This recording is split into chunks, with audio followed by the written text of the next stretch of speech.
evening, everyone. Welcome back to The Agenda. Tonight, we are joined by someone who's seen more than a few chapters of the American governance unfold, the Honorable Jane Brady. Judge Brady is Delaware's first female attorney general, a respected Superior Court judge, and someone who understands the weight of public service. Simply put, when it comes to matters of the law and leadership, she knows her stuff. Which brings us to tonight's topic, President Trump's cabinet appointments. Now, if you've been paying attention, you'll know that his choices have been so far have ranged from eyebrow raising to outright jaw dropping. First, we had Matt Gaetz as the Attorney General nominee, a man whose resume reads like a plot to a B-rated political drama. He's since withdrawn, paving the way for Pam Bondi, because apparently the requirement for the nation's top legal job is a must-have of unwavering loyalty to Donald Trump, or you need not apply. And let's not forget Linda McMahon. Yes, the former WWE executive is now running the Department of Education. And you heard it right, the Department of Education. If you thought Betsy DeVos was so bad, McMahon's appointment is like a steel chair from the top ropes to the head of the public schools.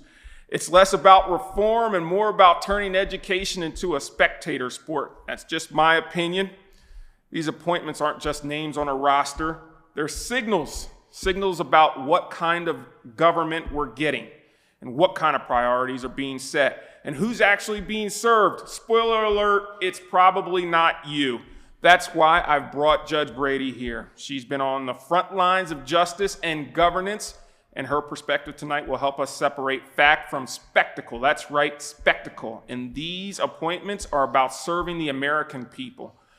I hope, or maybe, they're just about a way to keep the inner circle happy. I don't know, you make the decision. And what does that mean for the institutions that they are supposed to stand for and work for and all that other good stuff? So grab your drink of choice, coffee, tea, or something stronger and settle in. Tonight, we're cutting through the noise, ladies and gentlemen, peeling back the spin and asking the hard question with Judge Brady at the table.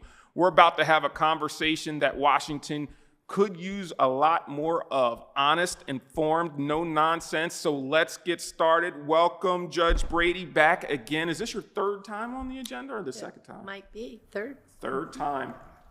It doesn't happen often, so when it does, we have Not to often enough. It's going to be a good night. It's going to be a good night. So I've been watching just like everyone else has, right? All the nominees coming through, and I watch CNN, and I want to be honest with you, Judge. 4 years ago, maybe 6 years ago, even more, when President Trump was first elected, when the CNN chime came on my phone, I would panic because I didn't know what he was going to do.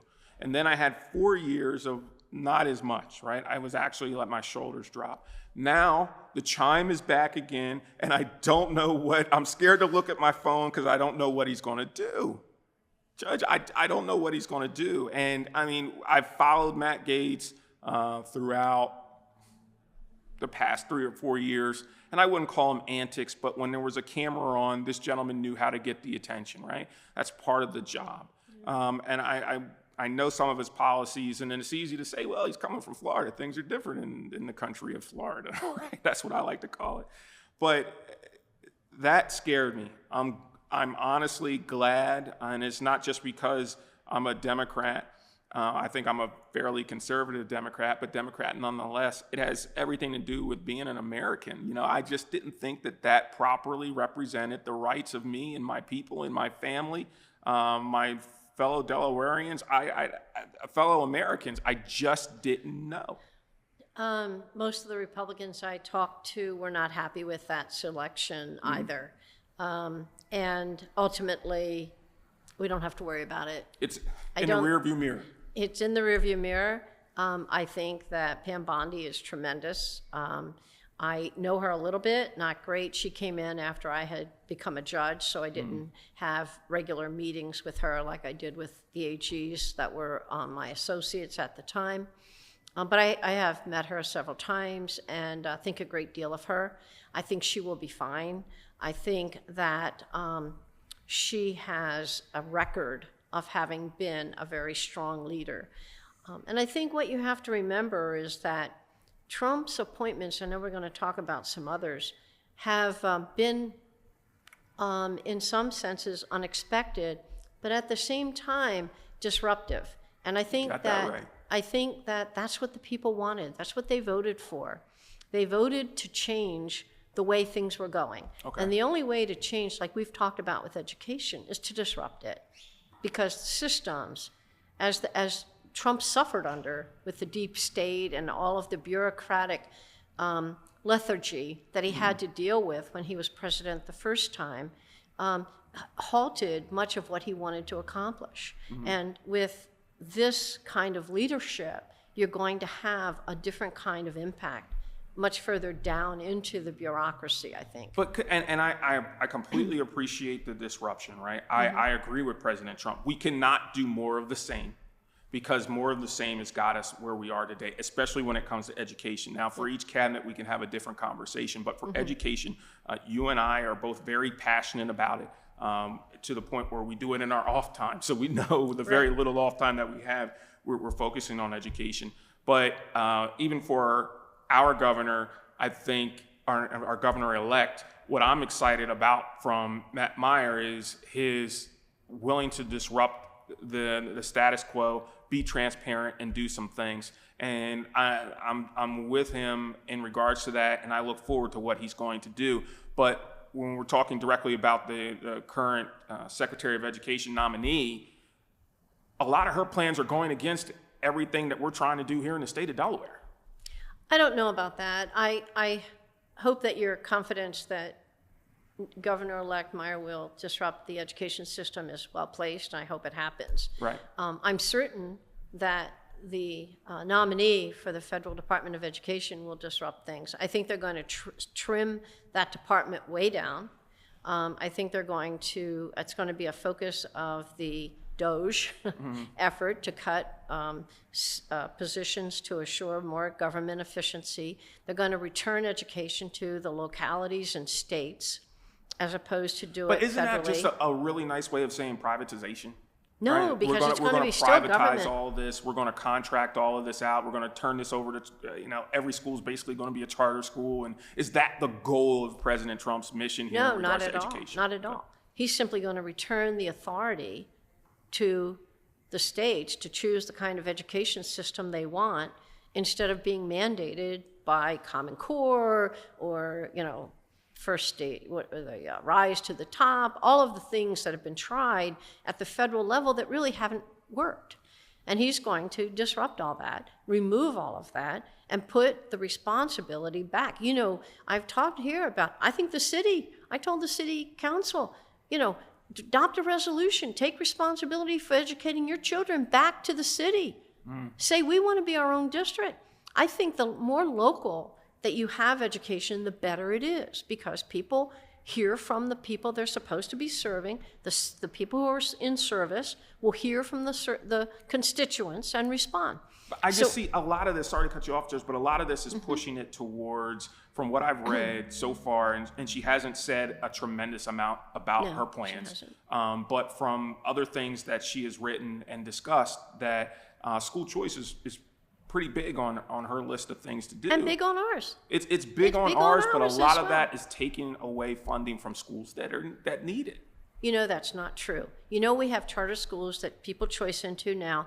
That there are studies, we've talked about it, studies in other states that show having school choice does not take money out of the schools that need it. That our average in Delaware is over $20,000 per student, but it's actually $34 at Warner and $30 at Bayard. Per student per year. We know that that's not true. The studies show that's not true. And so I think returning responsibility for the education back to the states, where I think originally it was sought to be. That's where it should be. And the federal government, instead of taking our money, putting conditions and terms on it and giving it back in a lesser amount for us to do something in education, should just leave the money with us to do as we please, each state. Well, that's consideration. I cannot say, and I'll be completely honest with you, I cannot say that I'm optimistic about our Secretary's choice for education. I want to be wrong. Oh man, I really want to be wrong on I know this one. education's important to you. But I don't want anything to counteract and go against us as a state, especially when we're already so far behind. We're so far behind. We're number 47 out of 50 states. And I want as few obstacles as we possibly can in regards to that. Let's kind of switch subjects now. Marco Rubio going to Secretary of State. I'm not too upset about that. Like, I think that he's going to represent our country well. Secretary of State is a wheeler dealer. They have to be a wheeler dealer.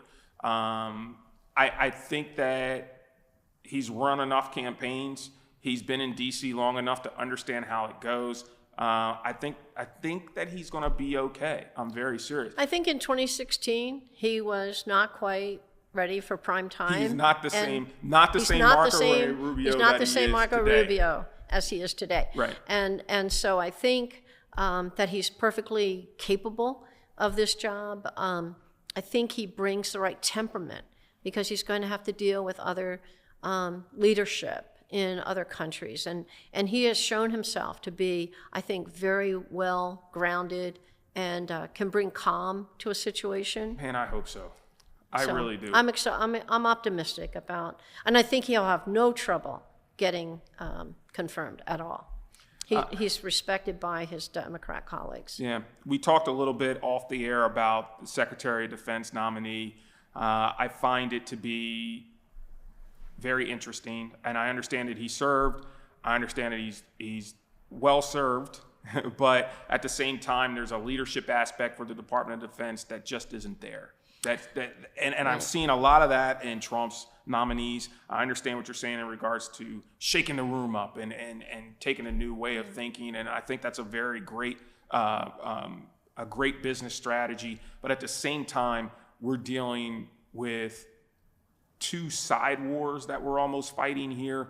The country's in a very hot seat. They're looking for any type of weakness to take advantage of and foreign actors, and I just want to make sure that we are okay in regards to that. I really have a lot of confidence in Pete Hegseth. I think he was picked for one very important reason. He's a warrior.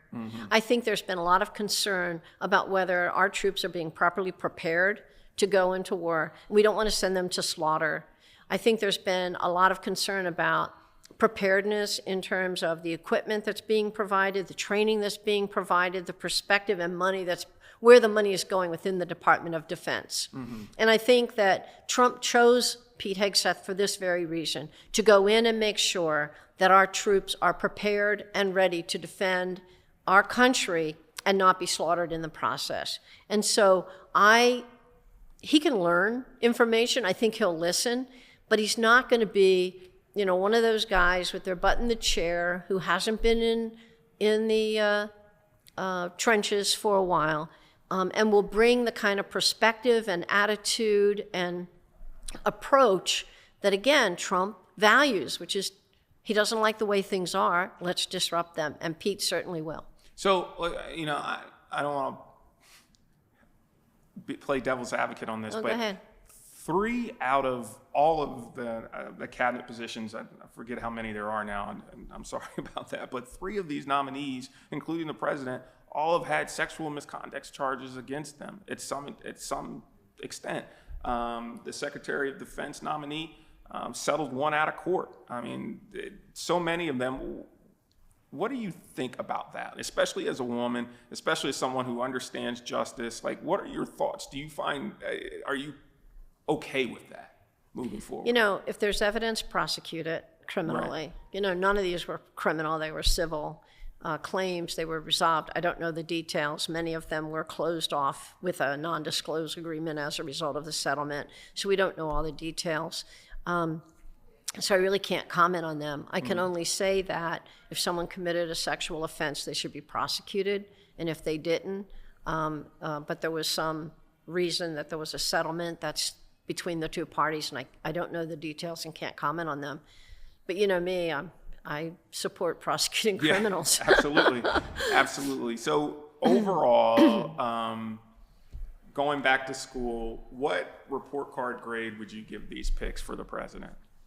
I would give, and I think many people would agree with me, Matt Gaetz is a low D, right? He's just not the right pick for that department. He might have been good for something else, but that wasn't it. That wasn't it. And there's a lot of people were against him because there's a lot of residual anger about disrupting the House leadership with Kevin McCarthy. Absolutely. And that is still continuing. Matt is not well liked by many of his colleagues for that reason. And it took a long time to settle out, and it was very disruptive to their ability to get things done. I give Pam Bondi an A, I give Pete Hegseth an A. Education, I'm going to be hopeful. Give B right now. B? Yeah, right now, because I think there's possibility there. And every one of these individuals can learn from... well, they don't have a choice because they don't have the experience, it seems like. You know, that's not why they were picked, remember. That's not what the focus was. The focus wasn't who knows the most about education in the country that I can put at the Department of Education. Because the way education is right now, what you know about it might not be where we want to go.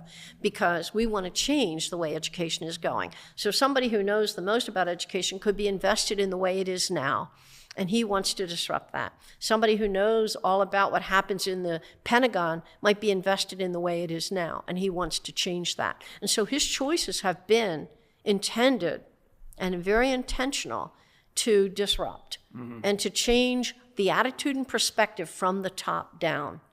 And I do think that because they're not status quo, because they're not part of the machinery that's working in the government now, that their reach, and because they're so aggressive, most of these have very aggressive personalities, their reach will be much deeper into that deep state that caused paralysis and lack of accomplishment of Trump's goals in his first administration. Yeah, and let's be honest, Trump will fire you in a heartbeat, right? Yeah. So if things aren't working out, it could be musical chairs again, as like it was in his first administration. I'm very curious to see how this goes. I have a feeling that you're going to be on the show a lot more to talk about these things. I mean, I think, forgot one that's very interesting. Please. Robert Kennedy. Oh, how could I forget? How could I thought you might want to talk about sorry. him. So, I mean, Robert Kennedy, I know he's not.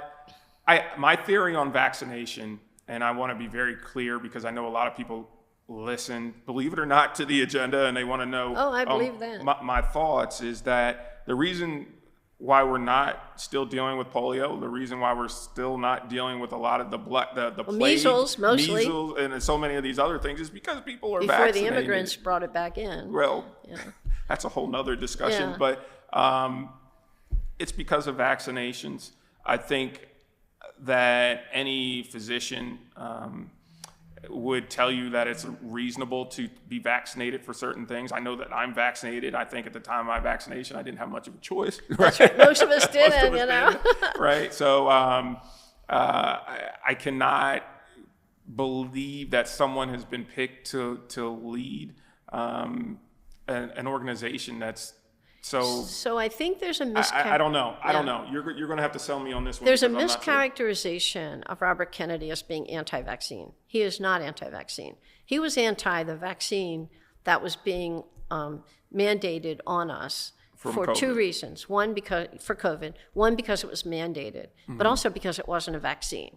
We were promised it would keep you from getting or transmitting the disease, which is what happens with chickenpox, measles, and other things. That didn't happen because it wasn't really a vaccine. They had to change the definition of vaccine to make COVID a vaccine, okay? So he was right, and so was Paul Ryan and others who challenged Dr. Fauci on the issue of the scientific and medical support for what they were doing. With regard to the vaccine, with regard to masks, with regard to shutting down our schools and depriving our children of the education, all of that has been proven to be unfounded scientifically and medically. So you feel that if, in fact, God forbid, we have another pandemic, you really feel that Robert Kennedy would make a good decision for America? I don't think he'll make the decision. I think Trump will. And Trump made the right decision. I always thought... He told us to put a light... Be honest or with you. Drink bleach or... I always thought that it was wrong for Trump to abandon the COVID issue to the Democrats in the last election in 2020. I would have had a 15-second commercial, 5 seconds of Trump shutting down the flights, 5 seconds of Biden calling him xenophobic, and 5 seconds of Fauci saying he saved hundreds of thousands of lives. Trump acted promptly and did the right thing. What happened subsequent to that was not what Trump wanted. He said, let's open back up, and the Democrat governors would not. Florida opened back up. You know, some states did open back up. I went to Florida, took my son to Florida. Florida barely masked, so why not open back up? Right. So right. I don't... But they didn't have any worse outcomes. They didn't. And so our kids weren't going to get this disease. Nobody, and I grant that a lot of people didn't know all of what was going to happen. And that's why Trump shut things down immediately, and on Fauci's advice, shut down the country immediately. But I also believe there were people with financial interests in how we acted in that case. So COVID's not good, but he is not an anti-vaccine guy, Kennedy. He was anti what was done then. He's more a pro-health guy. Absolutely, I do believe that. And what he's going to do to the industry remains to be seen, because I think there's a lot of business interests that are going to fight very hard to fight back against what I think he would like to see happen. And so I think that's going to be the most fun to watch in terms of the dueling and charged up ballistics that are going to occur, I think are going to happen between the commercial interests and Robert Kennedy's perspective on health. And I think that's going to be very interesting. We just can't have him pick up any roadkill and leave it in any government offices like he's done before, right? You know, you have to be a little eccentric. You have to be from certain areas. I mean, there are areas where cops have a list. When they come across a deer or a moose on the road, they call back to the office. It was a bear. And the clerk calls the it was a bear, calls and the guy, and they call the next guy on the list to come get the roadkill to feed their family. I mean, you have to understand certain environments. Now, New York is not usually that kind of an Central environment. Central Park is definitely not the environment to leave a bear carcass. You know, it's who knows? It's a very interesting story. Yes, and he's a very interesting character. I can't believe that I forgot to discuss him. I thank you so much, Judge Brady, for coming down and having this discussion with us again. Thank you so much for joining us here on the agenda. You have been such a great addition to the team and getting information known and being balanced in terms of our discussion. Thank you so much for being on the show, and we will see you again real soon. Okay, great. We'll see you again real soon.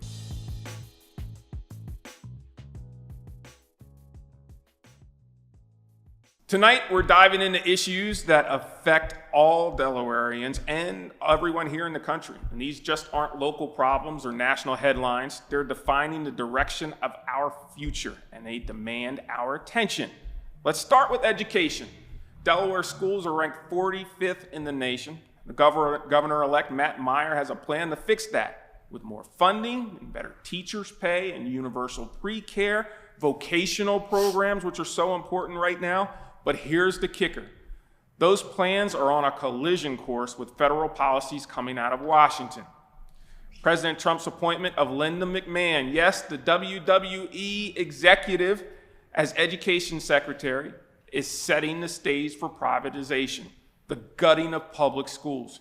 If you thought Betsy DeVos was bad, Linda McMahon may make her look like an honorary PTA president. This is my opinion. The question is, can Delaware's plan survive federal overreach? From classrooms to courtrooms, let's change the subject to Matt Gaetz, Donald Trump's nominee for Attorney General. This is a person that was tasked with leading the Department of Justice, the cornerstone of our democracy.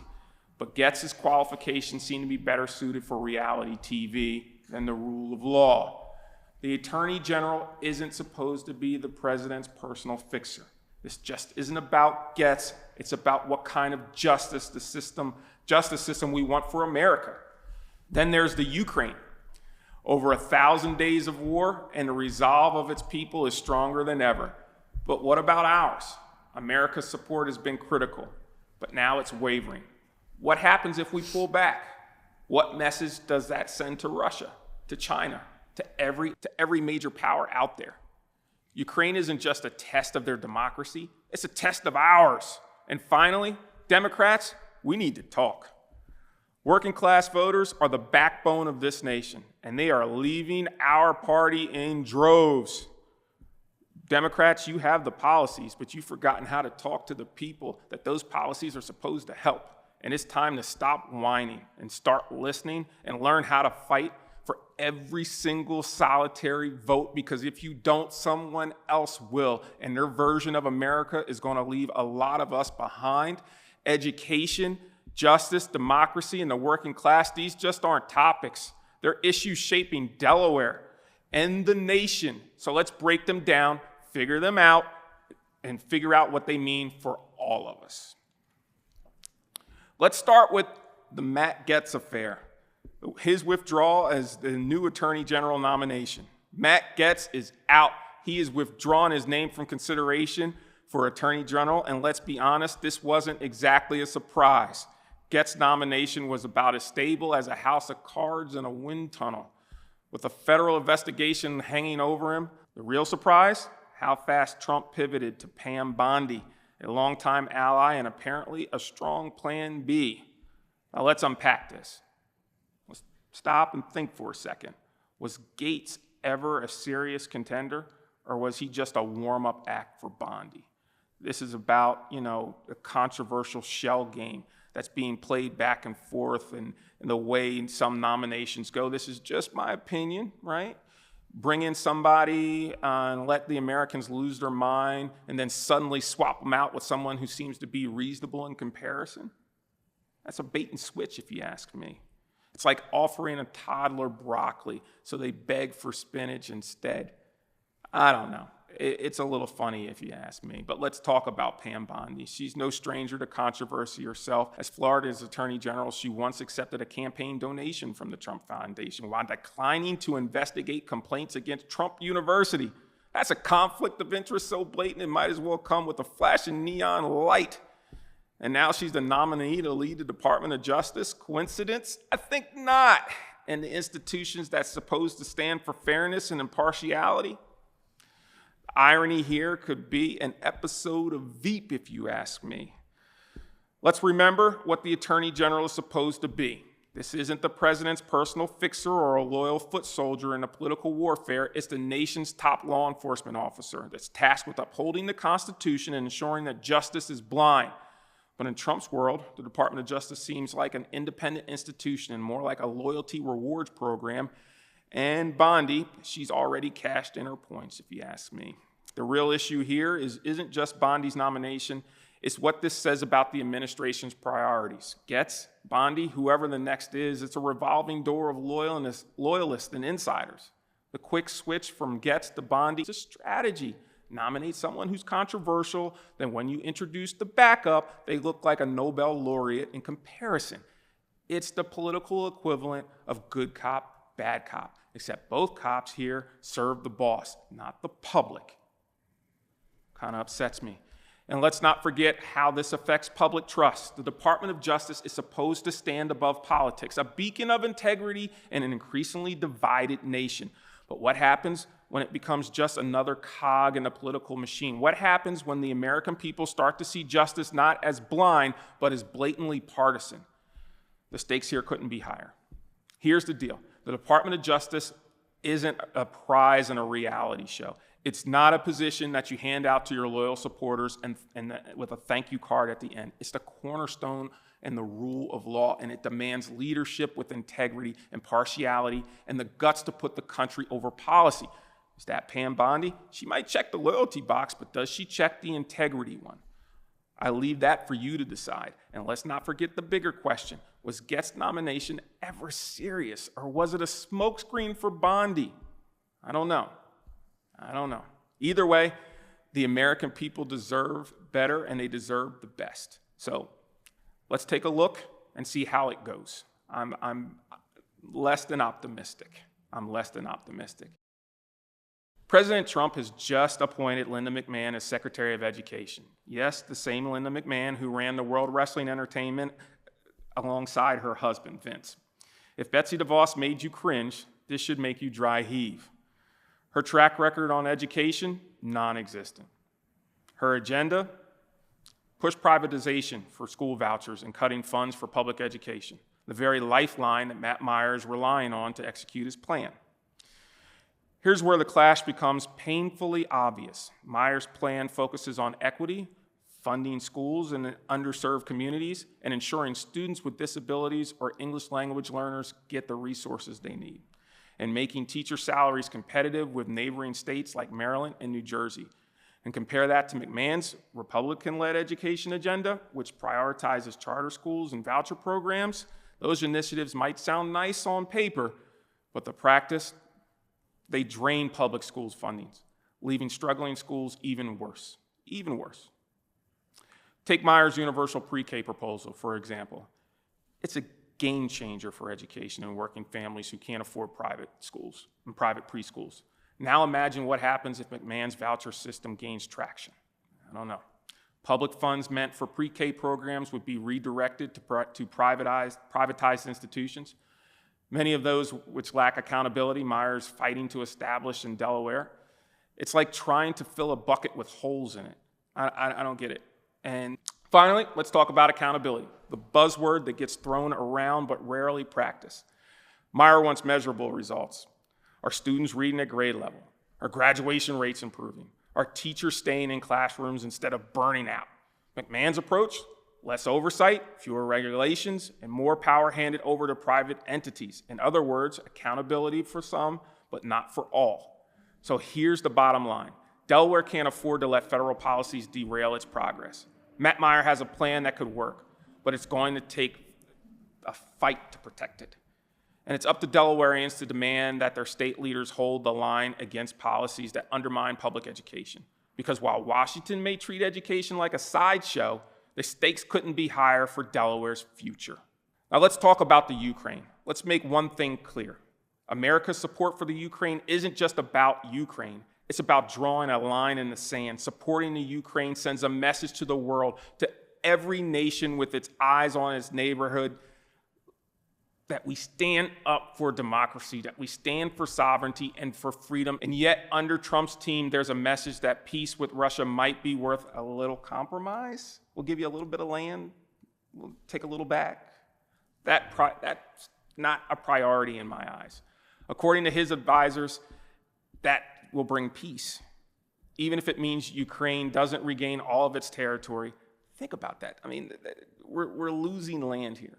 We're saying it's okay if Putin takes it all, takes a little bit, as long as he stops. How do you think that sits with Ukrainians who've been on the front lines, their families torn apart, their children growing up in bomb shelters? This shift isn't theoretical. Biden sent long-range missiles and military aid and a message of steadfast support. Trump's team, though, is looking at a diplomatic solution that could force the Ukraine to give up parts of its own country. And let's be clear about the stakes here. If we give Putin an inch in the Ukraine, we might as well leave the door wide open for him and for every other authoritarian who thinks boundaries don't matter. A recent piece in the New Yorker captured the fear in the Ukraine right now. Ukrainians are wondering if the rug will be pulled out from under them by their allies. A change in the U.S. policy could be the difference between life and death and freedom and oppression for an entire country. The war isn't an inconvenience that we can ignore. It's a defining moment for us too. Because if we abandon the Ukraine, we're abandoning our own values. That's not hyperbole, that's reality. Tonight, I got a message for the Democratic Party, and it's simple. Toughen up, stop whining, and start fighting. James Carville, someone who I admire, the raging Cajun, he said it best: quit being a whining party. He's absolutely right. We as Democrats, we have a long list of accomplishments. We've worked on expanding health care, advancing civil rights, protecting the environment, and leading the economy through crisis after crisis. But instead of standing proud, they let themselves get pushed around. They complain about the media, they gripe about unfair criticism. Newsflash, politics isn't fair. It's a fight. So let's act like it. Here's the problem. Democrats play defense just way too much. They wait for the narrative to come to them. And when it does, it's already too late. Meanwhile, Republicans are out there throwing punches and setting the agenda and turning every issue into a rally cry. Democrats, they're busy crafting a 12-point clarification memo. Let me tell you what voters don't want: a 12-point clarification memo. They want strength, they want confidence, they want leaders who know how to fight. As we wrap up tonight, let's take a moment to connect the dots, the stories we've covered. Education, justice, and democracy, and the working class aren't just isolated headlines. They're threads in the same fabric, and that fabric is fraying. In Delaware, Governor-elect Matt Meyer is trying to turn around the public education system ranked near the bottom of the nation. His plan is ambitious, but it's also fragile. Federal policies like those being pushed by Linda McMahon threaten to pull the rug from under his efforts. Education isn't a line item in a budget. It's the foundation of opportunity. And when we fail our schools, we fail our kids, we fail our communities, and our future. At the national level, we talked about Matt Gaetz, a man whose nomination for Attorney General should alarm anyone who values an impartial justice system. The Department of Justice isn't supposed to be a political weapon, and it isn't supposed to be a reality show. But if we don't demand better, we risk losing credibility of the very institution meant to uphold fairness for all. And then there's the Ukraine. Over 1,000 days of war, 1,000 days of courage, and yet our commitment to supporting them is wavering. What happens if we pull back? What happens if we decide democracy abroad isn't worth the fight? Those choices will define not just the Ukraine future, but ours. Because when we stand for freedom, we remind the world what we stand for as a nation.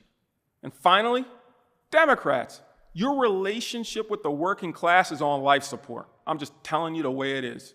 The people who built this country, the ones who clock in every day, work with their hands, and expect fairness in return, don't believe you're fighting for them anymore. You have the policies, but the policies don't vote. People do. It's time to stop talking and talking to voters about things that don't matter and start listening to them. It's time to show, not to tell.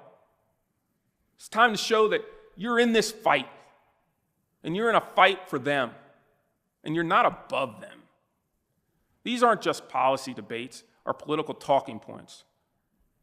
They're about what kind of country we want to be. Will we invest in our children's education or let it erode?